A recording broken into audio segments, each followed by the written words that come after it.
Para el caso de la actividad 4 del módulo 14, el problema dice más o menos así. Dice que Margarita es una compañera de la generación de prepa en línea C. Hace unos días mandó un mensaje en el foro Aprendiendo, en el que comentó que tiene problemas para ver los videos que están en la plataforma y pidió que alguien le explicara qué es la tabla periódica. Ayúdale a esclarecer sus dudas. El propósito es comprender la estructura de la tabla periódica y las implicaciones que tiene en la formación de compuestos orgánicos e inorgánicos. ¿Qué va a necesitar? Bueno, pues aquí dice lo que vas a entregar. De hecho, en general es hacer una presentación con audios donde se explique de inicio a fin en qué consiste la tabla periódica y cómo está distribuida y demás. ¿Sale? Y se habla sobre ella. ¿Qué vas a entregar? Bueno, una presentación de PowerPoint con audio, con audios, y un guión escrito en donde expliques y presentes lo que se solicita. Eh, Tiene que ser también el guión escrito, me imagino que lo deben de incluir, pero yo creo que el guión es más que nada, yo me imagino, para que ustedes graben su audio, pero no sé si el guión lo vayan a tener que entregar. Cuestión de preguntarle a su maestro. Y presentar lo que se solicita. ¿Cómo lo vas a hacer? Bueno, pues dice, a Margarita, para ayudarle a Margarita, elaboró una presentación de PowerPoint con audio en cada diapositiva. O sea, en cada diapositiva vas a insertar el audio en donde le expliques la estructura de la tabla periódica, familias, periodos, números atómicos, símbolos químicos y masa atómica, y su función. Para ello, pues bueno, vamos a seguir los siguientes pasos. Entonces vamos como por pasos, ¿no? La diapositiva A, la primera, la uno, integra tus datos de identificación como nombre, grupo, asesor virtual, fecha de entrega. Esa es la primera diapositiva. Ya en la diapositiva 2 empiezan, digamos que lo interesante. Para la diapositiva número 2, dice que debes de integrar una imagen de la tabla periódica en la que indiques con tus propias palabras su división por familia de los elementos químicos. Me imagino que cuando dice con tus propias palabras, yo creo que hace referencia a que con el audio lo expliques a través de tener ahí la imagen. Entonces, bueno, aquí tienes que tener varias herramientas. De entrada, puedes grabar audio con tu teléfono y luego pasar los archivos de audio a tu computadora para insertarlos en el PowerPoint, o desde la computadora grabar audio con la grabadora de audio, ahorita se los voy a mostrar, y ya luego insertarlo en PowerPoint. Por ejemplo, si contestáramos esto, ven, yo aquí tengo la estructura de la tabla periódica, a las columnas, que son estas cosas de aquí, todo esto así verticalmente, se les llaman columnas, son las familias. Esas son llamadas familias. Son las columnas. Aquí ven, familias agrupadas en columnas, propiedades parecidas, tienen propiedades similares. Las familias se agrupan así porque estas columnas tienen similares propiedades entre ellas, entre sí. Entonces, si se fijan, va desde aquí hasta acá. ¿Sale? Hay muchas columnas, son las familias. Y horizontalmente, o sea, acostado, las filas son los periodos. ¿Sale? Están agrupados por filas y son el mismo número de orbitales o de órbitas. Ahorita vamos a hablar un poco de ello. La diapositiva 2 dice que te enfoques en la parte en las familias, ¿no? Bueno, entonces, por lo tanto, las familias son las columnas, que son las verticales. Entonces, dice que tú lo expliques en cómo se clasifican y cómo están. Vean aquí, se ven de forma más claras cómo se clasifican según sus propiedades. La familia 1 o 1A, primero, del 1 hasta el 18, 1, 2, 3 hasta el 18, son la nomenclatura moderna de las familias. Y la clasificación antigua o nomenclatura antigua no usaba el 1, 2 y demás, sino que utilizaba eh, 1A romano, 2 romano A, y ahí te vas, mira los que están aquí abajito. 2A, 3B, 4B, 5B, 6B, 6B, 8B, 1B, 2B, 3A, 4A, 5A, 3A, 4A, 5A, 6A y 7A.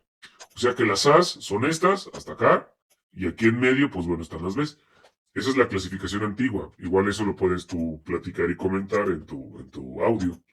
Está la clasificación moderna, que va del 1 hasta el 18, y la nomenclatura antigua, que va de 1A, 2A hasta el 7A, y va del 1B hasta el 8B. O sea, son 8 y 8. Son 7 y 8 en total. Tienen que ser en total las 18. ¿Sale? Y bueno, esa es la parte de las clasificaciones. Y según esas columnas, tienen un nombre por sus propiedades. La primera se llama alcalinos, la segunda alcalinos térreos, perdón, escandios, titanio, vanadios, cromos y demás, y ahí te vas, ¿no? Según esa columna que tengas, pues bueno, tienen cierta característica y reciben un nombre, que son estos que estoy marcando de verde, ¿sale? Entonces, toda esta información tú la puedes platicar, es algo muy sencillo, ¿sale?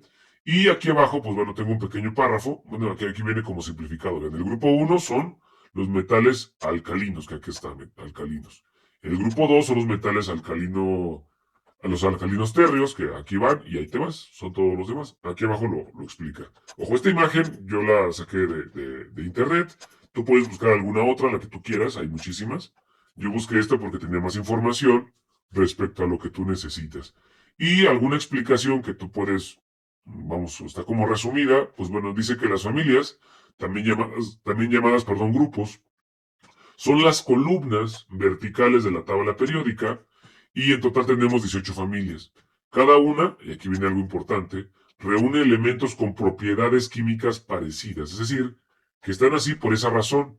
No es nada más porque empiezan y se ven bonitas sus iniciales, sino que estas columnas tienen ciertas propiedades similares entre sí, por eso se clasifican de esa forma. Las familias están así. De hecho, la palabra familia, pues te debe de decir como información. Sí, tienen cierta característica en común. Y ya con esto que tú lo redactes, igual tú puedes buscar en algunas inteligencias artificiales como ChatGPT, Gemini o Copilot, que son las de gratuitas ¿cómo se llama? De Microsoft y demás. Bueno, pueden buscar en ChatGPT, pueden buscar también en Copilot, es totalmente gratis, o Gemini, que es la de Google. Cualquiera de estas tres te ayuda a darte una idea y una narración importante. Igual si buscas información en internet hay muchísima. Y algún párrafo que te guste, tú agárralo, lo grabas, te grabas leyéndolo y ya lo insertas en la diapositiva con algunas imágenes como estas. Una de estas dos o las dos, la que tú quieras. No debe de ser un video, acuérdense que es una diapositiva, entonces nomás insertamos el audio. ¿Cómo recomiendo yo grabar el audio e insertarlo en PowerPoint? Pues bueno, les voy a explicar un ejemplo para que lo tomen en cuenta. Para grabar el audio, bueno, aquí en Windows, pues está la grabadora, así la buscan, y es una grabadora de sonido, y aquí puedes grabar. Le das clic aquí abajo y automáticamente va a empezar la grabación. Entonces ya iniciando la grabación, pues bueno, ya la vas a tener. A mí no me deja porque estoy grabando ahorita el video. Pero ya que la grabas, bueno, ya la vas a tener disponible. Ya que lo grabes, pues bueno, ya lo puedes insertar. ¿A dónde lo vas a insertar? Te vas a PowerPoint, te vas a insertar, a la pestaña de insertar acá arriba a la izquierda. Luego arriba a la derecha dice audio. Ahí le das clic y aquí también te permite grabar el audio directamente. ¿Ven? Si le doy clic en grabar un audio, aquí te permite ponerle el nombre y como que también te permite grabarlo. Entonces, igual lo puedes grabar directamente aquí y yo creo que te lo va a insertar automáticamente. Pero igual te conviene mejor hacer varias pruebas antes y ya adjuntarlo en audio. Ya grabé un audio, me voy a insertar, luego a audio y le digo audio en mi PC. Yo lo guardé aquí en música, le doy clic, le doy insertar y automáticamente te lo va a insertar. Y ya si le pico clic, pues te lo va a reproducir. ¿Sale? Entonces ya con eso te lo va a tener listo, ¿no? Vean. Y ahí está. Ahí fue nomás una grabación prueba. Y ya con esto, pues ya insertaste el audio. Entonces yo te recomiendo grabar el audio primero con la grabadora de Google, de tu teléfono o la grabadora de aquí de Windows. Yo creo que sería más fácil aquí en Windows. Y ya, pues bueno, lo insertas como te acabo de comentar. Vamos a continuar con las siguientes partes de la actividad y la idea es esta para todo lo demás. Recuerden que la información de la actividad pueden buscarla en diferentes fuentes de información como inteligencias artificiales o páginas. Así que continuamos. Para el caso de la diapositiva número 3, te pide integrar la tabla periódica, aquí la tengo abajo, en la que indique con tus propias palabras la división por periodos. Y la división por periodos, bueno, ya les comentaba, pues ahora si las columnas y así son las familias, pues los periodos son horizontalmente, son así. Estos son los periodos, cada uno de estos renglones que estoy colocando son periodos. Los periodos, bueno, también tienen ciertas características y propiedades, que bueno, de hecho aquí lo explica también, miren. Tienen una cierta característica con su mismo número de orbitales. Entonces puedes buscar información de qué son los orbitales para poder tú explicar con tus propias palabras qué son y por qué razón se clasifican así. Pero pues debes de incluir una imagen y luego la explicación en audio. Yo aquí tengo un pequeño párrafo que dice más o menos así. Los periodos corresponden a un ordenamiento horizontal, es decir, las filas de la tabla periódica, la que les acabo de decir hace un momento, y los elementos de cada periodo tienen diferentes propiedades, pero poseen, ojo, pero poseen la misma cantidad de niveles de su estructura atómica. En total la tabla tiene 7 periodos, información importante que debes de mencionar en tu narración. Vean, aquí están, es del 1 hasta el 7. Son así los renglones, 1, 2, 3, 4, 5, 6 y 7. ¿Sale? Son 7 periodos. Los periodos existen en la tabla periódica porque son las filas horizontales que agrupan los elementos con el mismo nivel principal de energía, capa electrónica, donde se ubican sus electrones, mostrando que al aumentar el número atómico y los electrones, se llena una nueva capa, lo que causa la repetición de propiedades químicas. Cada periodo, tenemos 7, representa un nivel energético distinto del 1 al 7 y su llenado secuencial define el orden y la periodicidad de los elementos. Ya con esto es importante que lo grabes y ya lo insertas. Ya es la explicación de los periodos. Y listo, vámonos a la siguiente. Para el caso de la diapositiva 4 nos pide integrar nuevamente una imagen de la tabla periódica en la que indiques con tus propias palabras la clasificación de los elementos por su número atómico. Bueno, aquí está la misma tabla periódica que yo he estado utilizando. Recomiendo que uses una imagen diferente, no uses la misma. ¿Y dónde está el número atómico? Que es lo que nos pide aquí la parte de la pregunta de la diapositiva. Bueno, el número atómico es el numerito que generalmente se encuentra en la parte de arriba de los elementos, de ese cuadrado que representa los elementos. El número atómico, bueno, si se fijan bien, acá está, por ejemplo, el helio, el H tiene 1. Perdón, el H es el hidrógeno, el H es 2 y ahí te vas, mira, el LI 3, 4, y vean cómo va incrementando de uno en uno aproximadamente. Ese es un número atómico. ¿Cómo se clasifican? ¿Por qué existe esa clasificación? ¿De dónde sale? Bueno, pues quiere que lo expliques esta diapositiva. Entonces yo recomiendo, pues bueno, lo siguiente. Dice, clasificación de los elementos por su número atómico. El número atómico, se llama Z, de hecho, así se le menciona en química, es la cantidad de protones que tiene un átomo y es lo que determina qué elemento es, el elemento que es. En la tabla periódica, los elementos se acomodan en orden creciente de números atómicos y por eso se clasifican así. Es lo que les comentaba, vean cómo ese numerito va incrementando. Va 1, 2, 3, 4 y ahí te vas, mira, 5 es 10. Acá ya vamos en el 85 y 86 y bueno, llega hasta acá al 114. Eh, Se clasifican así. Hay elementos ligeros, tienen pocos protones, Z bajo, son los primeros elementos de la tabla, por ejemplo la H, He, Li, C, O, son átomos pequeños y esenciales para la vida. Los siguientes son elementos de números atómicos medio, están en la parte central de la tabla. Ejemplo, el Fe, el Cu, Zn, Ag, son metales importantes y muy usados en la industria. Y los elementos, que son los elementos pesados, tienen mucha proteína, perdón, protones, que es Z alto. Están al final de la tabla, ejemplo Pb, Pu, y muchos son radiactivos y poseen núcleos muy grandes. Y bueno, esto lo puedes mencionar y puedes explicar. Igual tú puedes buscar alguna otra perspectiva de explicación, pero la idea es prácticamente la misma. ¿Sale? En la clasificación del número atómico es a partir de los protones que tiene cada uno de los elementos y va en orden creciente, ¿sale? Hasta llegar al mayor. Y hay elementos ligeros, elementos de número atómico medio y elementos pesados. Y ya con esto respondemos a este apartado. Y pues seguimos. Para la diapositiva número 5 nos pide integrar otra vez nuevamente una imagen de un elemento de la tabla periódica de 1 en lo que describas con tus propias palabras el criterio para la denominación de su símbolo químico. O sea, ¿por qué se abrevian así? Por ejemplo, yo elegí oro, que es AU. ¿Por qué existe esta abreviatura? Entonces tú puedes elegir el que tú quieras. Yo tomé oro, igual usa el que tú gustes. Igual yo aquí te recomiendo que uses ChatGPT y le pegues esta instrucción y te lo va a explicar.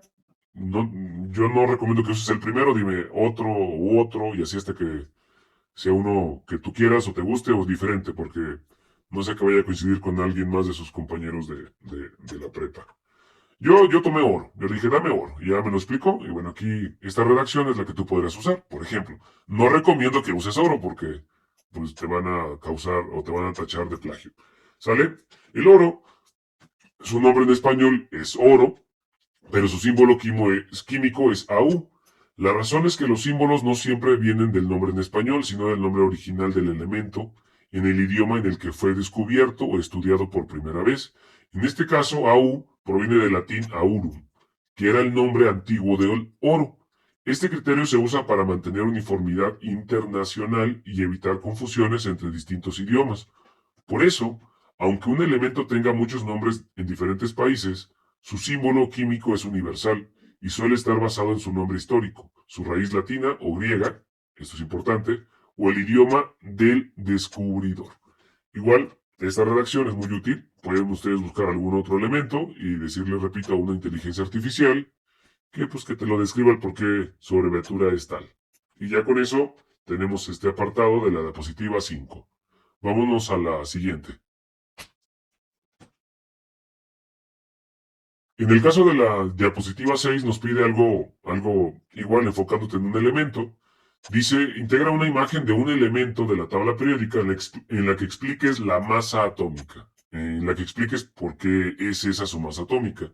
Yo, aprovechando que ya he usado el oro, pues volví a usar el oro. Y la masa atómica es el pequeño numerito que está aquí arriba de los elementos. En el caso del oro es 196.97. Quiere que expliques el por qué razón esos números definen su masa atómica y de dónde vienen, el por qué razón. Y bueno, yo lo explico aquí y dice más o menos así. El oro, cuyo valor promedio es aproximadamente este, de su masa atómica, la masa atómica representa el promedio del peso de todos los átomos de un elemento. El promedio de todos los átomos de un elemento es el concepto de masa atómica.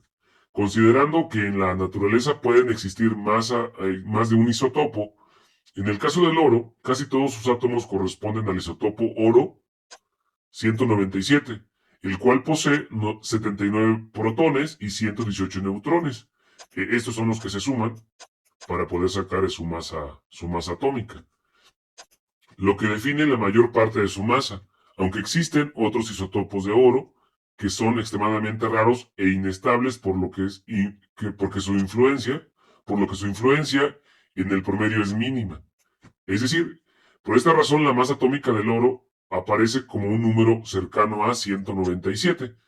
En resumen, la masa atómica del oro es el valor promedio que refleja la masa real de sus átomos naturales y se basa principalmente en su isótopo más abundante, que es el Au-197. Si tú sumas este 79 más este 118, da 196. Bueno, da 196 y poquitito más. 197, perdón.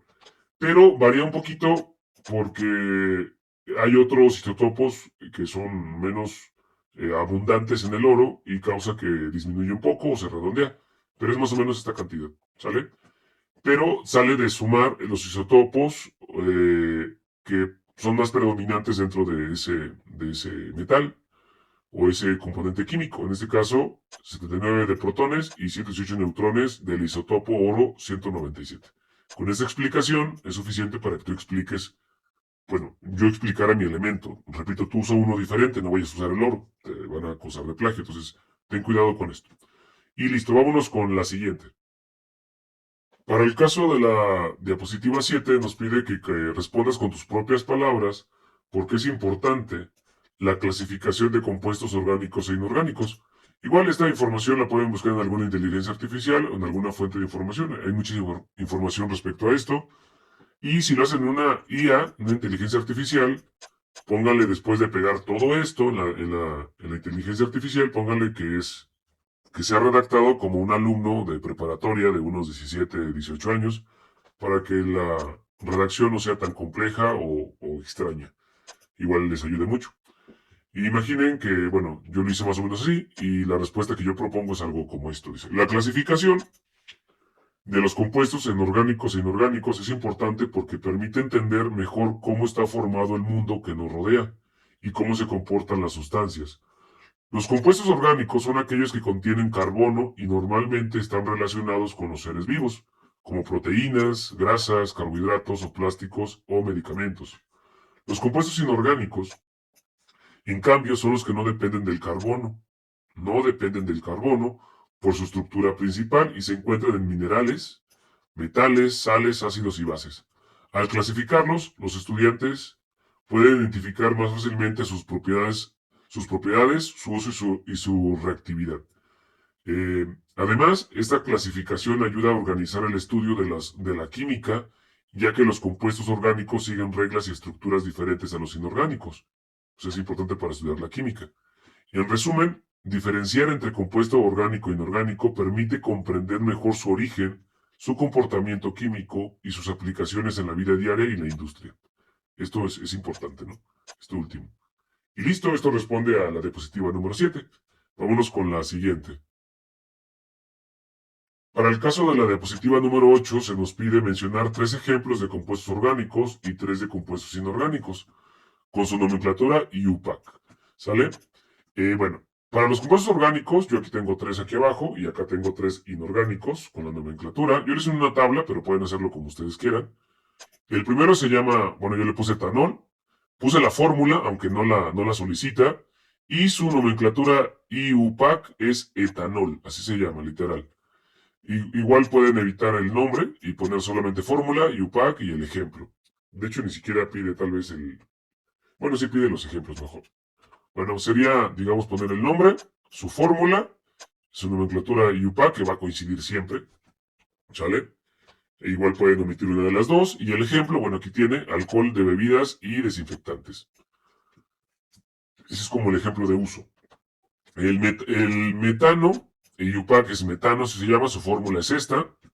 De hecho, la fórmula no la pide, igual la pueden evitar. Solamente podrían poner el nombre, que es su nombre o nomenclatura IUPAC, y el ejemplo, gas natural. Y el gas natural, pues bueno, es el metano. Después, para el tercero, pues bueno, puede ser su nomenclatura IUPAC, ácido etanoico, y su aplicación o ejemplo es en ácido acético, vinagre. Pero igual pueden poner su fórmula, aunque repito, no la pide, y esto de acá, pues no hace falta porque se repite con la parte del IUPAC. Esto se lo pueden pedir sin problemas a una inteligencia artificial y se los va a dar, y si no les gustan, pues le piden dame otra y otra, ¿sale? Las de la derecha son las inorgánicas, que son el cloruro de sodio, su fórmula es NaCl, y UPAC es el cloruro de sodio y su nombre es sal de mesa. Repito, pues podrán poner solamente estas dos y ya es suficiente. Para el siguiente es dióxido de carbono, es su nomenclatura. El ejemplo es gas expulsado al respirar. Y el tercero es hidróxido de calcio y su nombre común, cal apagado. Bueno, aquí me faltó el ejemplo, igual pueden poner ustedes un ejemplo, pero bueno, la idea es esta, ¿vale? Y ya, esta sería la parte número 8. Vámonos con la siguiente. Para la última diapositiva, dice que respondas a la pregunta con tus propias palabras y en base a lo que explicaste anteriormente. ¿Para qué nos sirve conocer y comprender la estructura de las tablas periódicas en la vida diaria? Bueno, igual esto lo pueden hacer en otra inteligencia artificial o nuevamente en la que estén usando, pero bueno, yo les propongo algo más o menos así. Conocer y comprender la estructura de la tabla periódica sirve en la vida diaria porque nos ayuda a entender cómo están hechas las cosas y cómo reaccionan las sustancias que usamos todos los días. La tabla periódica organiza los elementos según sus propiedades, lo que permite predecir su comportamiento. Por ejemplo, gracias a ella sabemos que metales son buenos, qué metales son buenos conductores, qué gases son peligrosos, cuáles elementos son necesarios para el cuerpo y cuáles pueden ser tóxicos. También explica por qué ciertos productos de limpieza reaccionan entre sí, cómo funcionan las baterías de los celulares, por qué algunos alimentos aportan minerales importantes y hasta cómo se fabrican los minerales que vemos en la vida cotidiana. Comprender la tabla periódica no solo es útil para estudiar química, sino también para tomar decisiones informadas sobre el uso de sustancias, la seguridad y el impacto que tienen los materiales en nuestro entorno. En resumen, entender su estructura nos ayuda a comprender mejor el mundo físico que nos rodea y a usar de manera responsable lo que consumimos. Y ya con esto tú puedes explicar un poco esto. Igual eso yo lo que yo propongo, tú busca alguna redacción un poco diferente y la idea va a ser prácticamente la misma. Ya por último, te da algunas recomendaciones y listo. Igual, si buscas información en fuentes como en tu inteligencia artificial, ahí mismo pídele que te las den estilo APA, séptima generación, y te va a dar algunas y esas las puedes utilizar y sin problema. Y ya esto sería todo.